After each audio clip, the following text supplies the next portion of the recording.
Muito bem, pessoal, vamos dar continuidade. Vamos mais uma questão? Mais uma questão. Questão de número 5 é a nossa questão de número 5. Com relação ao contrato de aprendizagem, ao que ele quer saber sobre o contrato de aprendizagem. Assinale a alternativa correta. Pessoal, preciso saber algumas coisas do contrato de aprendizagem e, sobretudo, entender que ele quer a questão correta. Aquele que o nosso cérebro está condicionado. Quando eu falo de contrato de aprendizagem, eu tenho que ir lá para o artigo 428 seguinte da CLT. Lá vai tratar sobre o aprendiz. Que agora, pessoal, eu tenho que entender que este contrato de aprendiz, tá?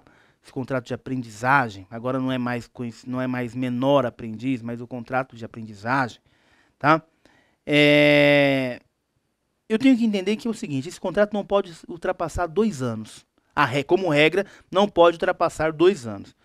Até pode se esse aprendiz, tá, ele for um aprendiz deficiente. Aí eu posso ultrapassar o prazo máximo de 2 anos. Mas, em regra, o prazo máximo é de 2 anos. Não posso ultrapassar esse prazo, salvo se esse aprendiz é um deficiente. Qual a idade do aprendiz? A partir dos 14 anos. Professor, mas não é proibido desenvolver atividade menor? É vedado, o artigo 7º é vedado desenvolver qualquer tipo de atividade os menores de 16 anos, salvo na condição de aprendiz.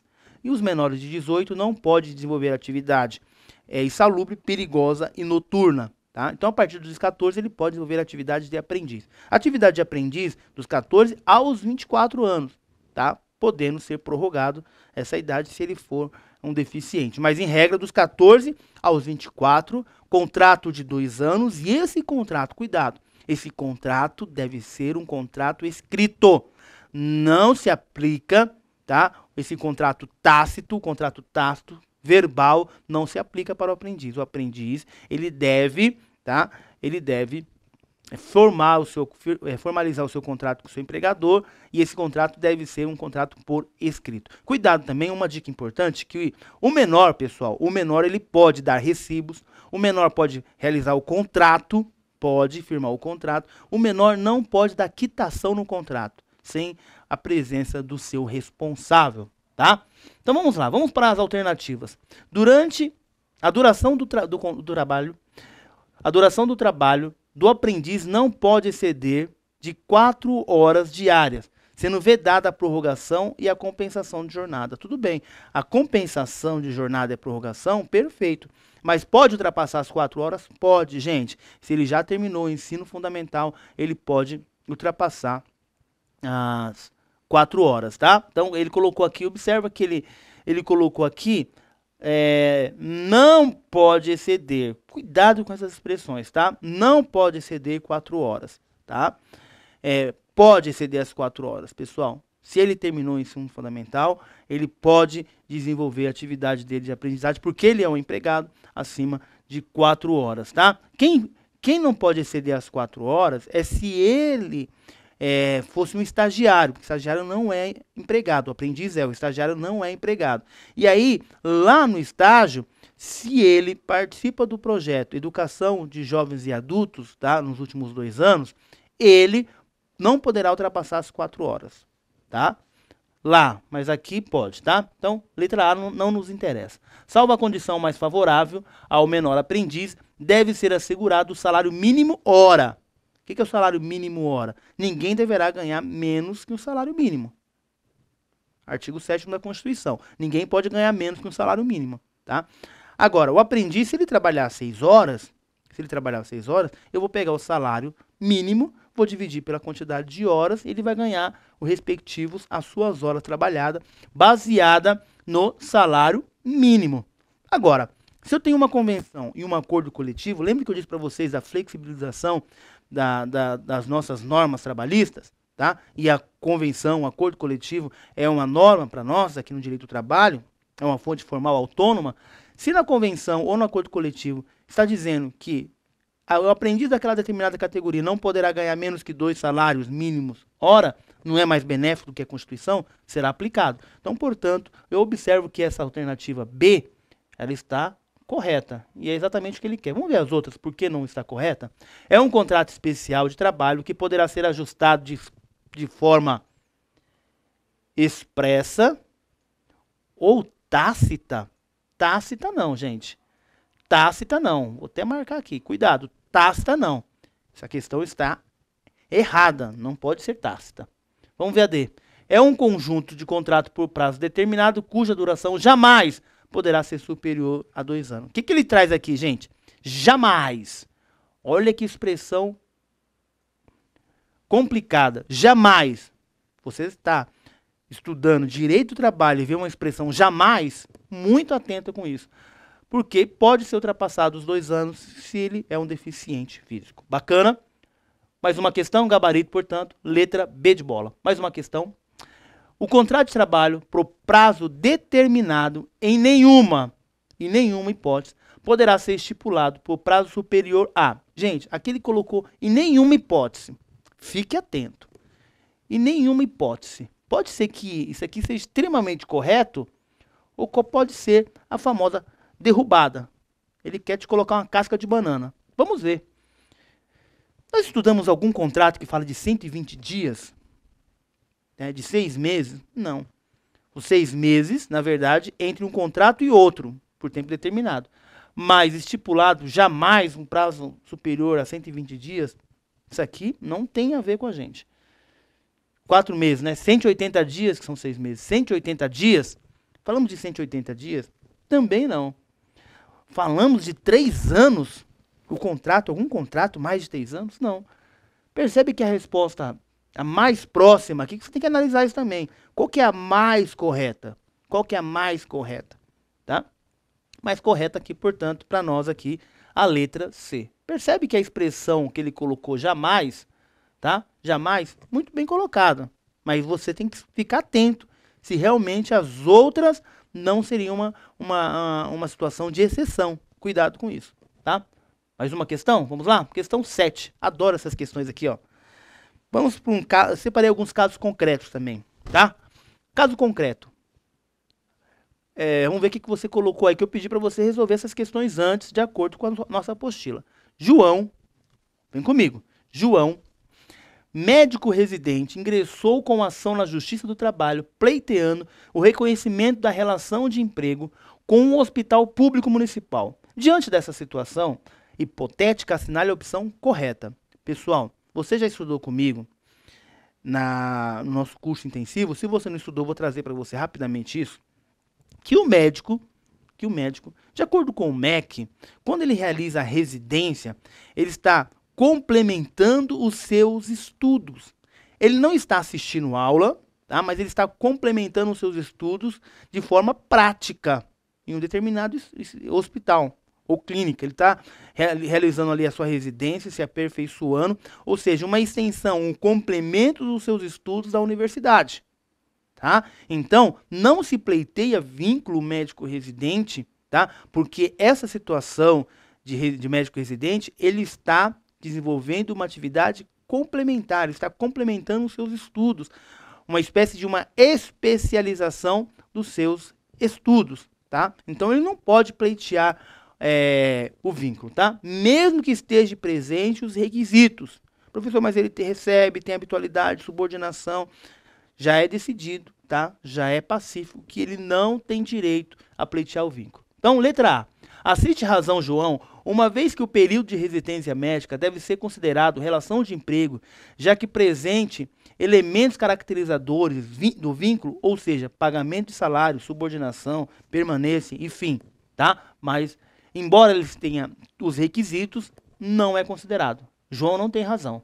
Letra B. A residência médica é uma modalidade de ensino de pós-graduação regida sob os ditames do Decreto 80.281 de 77, caracterizada por treinamento em serviço, em regime de dedicação exclusiva, logo não pode ser caracterizada como relação de emprego.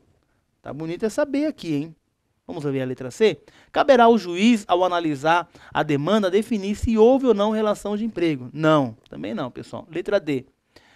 Durante o período de residência médica, não existe nenhum vínculo entre João e médico e o hospital, já que apenas assiste aulas no hospital, ele não assiste aula, gente, ele desenvolve, tá? Mas não exerce atividade laborativa, ele exerce atividade laborativa. Então, portanto, gabarito, letra B. Não tem razão, João. Bacana? Mais uma? Vamos lá. Questão de número... Fizemos a 7, é isso? Fizemos a 7, que é a questão do João. Vamos para agora mais uma? Amarildo. Antes de ler a questão, pessoal, esse caso aqui do Amarildo, ele é um policial militar. Ele é um policial militar. A súmula 386 do TST, tá? Súmula 386 do TST, traz pra gente o seguinte. É possível esse policial militar, que quando ele esteja de folga na corporação, então toda segunda o Amarildo tem folga na corporação, e toda segunda, tá? Ele presta serviço, um bico numa clínica, ele fica lá de segurança, tá?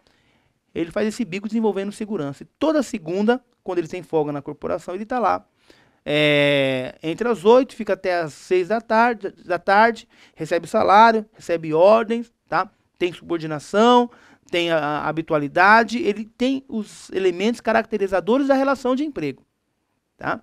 Só que o estatuto, ele é regido por um estatuto, ele ingressou na administração pública através de concurso, e o estatuto veda esse policial realizar bico, trabalhar na iniciativa privada.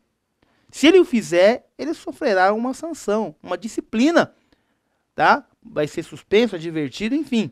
Agora, o TST entende que é plenamente possível ele pleitear o vínculo com a iniciativa privada, tá? E que ele poderá ser penalizado pelo estatuto, mas que é possível pleitear o vínculo, é possível, tá? Resguardado ainda as punições que ele possa ter através do estatuto, mas ele pode pleitear o vínculo, pode. Súmula 386 do TST, tá? Vamos dar uma lida aqui na nossa questão?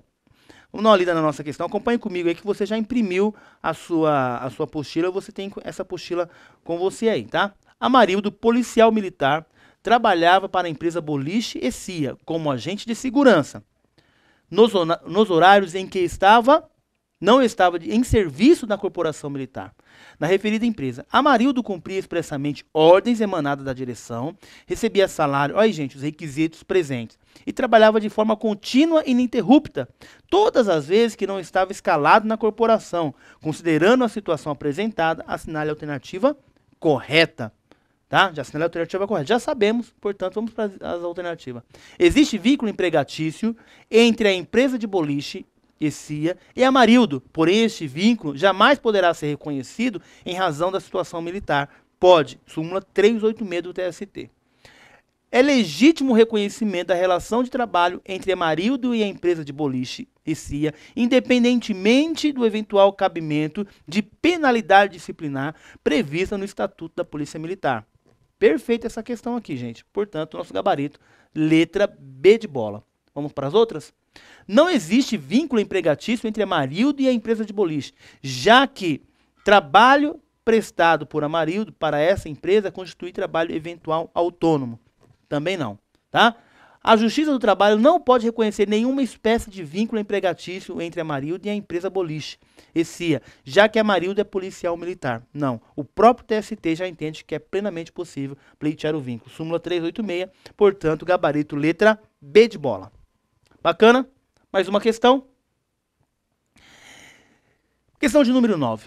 Segundo, expressa a previsão em nossa ordem jurídica, assinale a alternativa que indica o trabalhador que possui igualdade de direito com os que têm vínculo empregatício permanente. Gente, eu deixei essa questão aqui, tá? Por quê?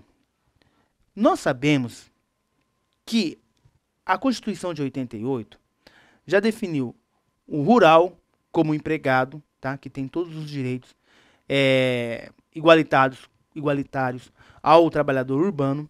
Nós sabemos que lá no apagar das luzes, lá no final, lá quando eles estavam encerrando a Constituição Federal de 88, lá no último inciso do artigo 7º, colocamos também, tá, o avulso, tá, tendo a garantia de receber igual aos que até então eram considerados somente empregados nos termos do artigo 3º da CLT, decreto 54/52, tá? De 43, era considerado empregado quem preenchia os requisitos. Veio a CLT de 88, diz, olha, o rural também é, e no apagar das luzes, lá no final do artigo 7º, também, o avulso também é considerado empregado. E agora, com a emenda constitucional 72, também nós temos agora a figura do doméstico. Cuidado aí, porque o doméstico também agora tem os seus direitos igualitários, tá? Então, vamos ver o que ele quer. Ele quer dizer quais são outros tipos de trabalhadores que têm igualdade de direitos com os que têm vínculo de emprego, tá? Vamos ver quais são? O trabalhador doméstico, agora, gente, essa resposta estaria correta, tá? Agora essa resposta está correta. Cuidado que ele pode te cobrar isso, porque agora essa resposta está correta. Na época da questão, não estava, mas agora é correto afirmar isso, tá? O trabalhador voluntário, não, porque ele não preenche os requisitos do artigo 3º, ou seja, ele não tem salário, não tem onerosidade. O trabalhador avulso, agora sim, mais um que está correto aqui nessa questão, tá? E o trabalhador eventual, não, porque lhe falta habitualidade, portanto, ele não é empregado, tá? Então, essa questão era somente a alternativa C, porque antes da emenda 72, a emenda constitucional 72, o trabalhador doméstico não tinha esses direitos igualados, tá? Agora o trabalhador doméstico tem. Fique muito atento com isso, tá? Dê uma lida lá no artigo 7º da Constituição Federal e no parágrafo único, tá? Porque o parágrafo único do artigo 7º vai trazer que algumas situações ainda não estão pendentes de regulamentações. Por exemplo, o fundo de garantia, o seguro-desemprego, mas o doméstico, ele já é equiparado a um empregado urbano comum com todos os seus direitos. Bacana? Antes da emenda 72, ele, por exemplo, não tinha hora extra, o fundo de garantia era opcional, tá? Ele não tinha adicional noturno, não marcava cartão, tá? Tudo isso antes de 72. Antes da emenda 72, na verdade. Porque a lei também é de 72. Bacana? Mais uma questão? Letra C, portanto, o nosso gabarito nessa questão, tá? Mas eu trouxe para você que para nós aqui também, agora, através da emenda 72, seria C e A, tá? Trouxe essa aqui porque possivelmente pode ser cobrado na sua prova, tá? A 10. A respeito do empregado doméstico, assinale a alternativa correta. Vamos reforçar esse conteúdo, que é importante.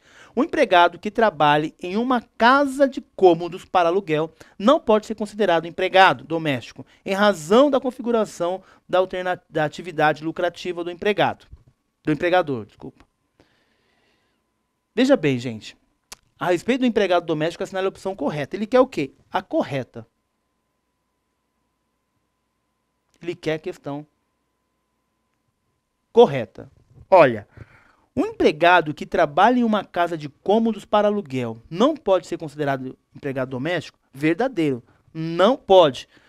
Em razão da atividade lucrativa do empregador. Quem traz isso para a gente? É o artigo 1º da Lei 5859 de 72. É ele que traz para a gente isso, o conceito desse empregado doméstico. Ele deve desenvolver atividade, tá, para a família, em âmbito familiar, que esse âmbito familiar, que essa família não desenvolva atividade lucrativa. Essa é a característica, esse é o conceito do empregado doméstico. Então, essa aqui está correta, mas não só essa estaria correta. Por quê? Porque agora, com a emenda 72, a emenda constitucional 72, foi ampliado esse direito dos domésticos, tá? Então, é obrigatório o pagamento do fundo de garantia para o empregado doméstico? Correto. Correto, é obrigatório agora, com a emenda 72. Então, observe que eu já tenho a A correta, agora, eu já tenho a B correta, e eu tenho a C, a norma de trabalho dos empregados domésticos são regidas pela CLT. A única situação que ficou meio complicada é essa aqui, porque o artigo 7º da CLT vai dizer que não se aplica a CLT para o trabalhador doméstico. Aí há uma discussão doutrinária, tá? Então essa questão aqui é bem complicada, mas para efeitos da sua prova, texto de lei, tá? Texto de lei não se aplica, tá? Então, ó, a norma de trabalho do empregado doméstico são regidas pela CLT, tá? Aqui, se fosse texto de lei, não. D. Seguro-desemprego não estende aos trabalhadores domésticos. Essa também seria correta, porque ele tem direito agora ao seguro-desemprego. Então, observe, pessoal, que eu separei essa porque, diante desse caso concreto, a A estaria correta, a B estaria correta, a C há uma discussão doutrinária, tá? Mas o texto de lei diz que não se aplica, tá?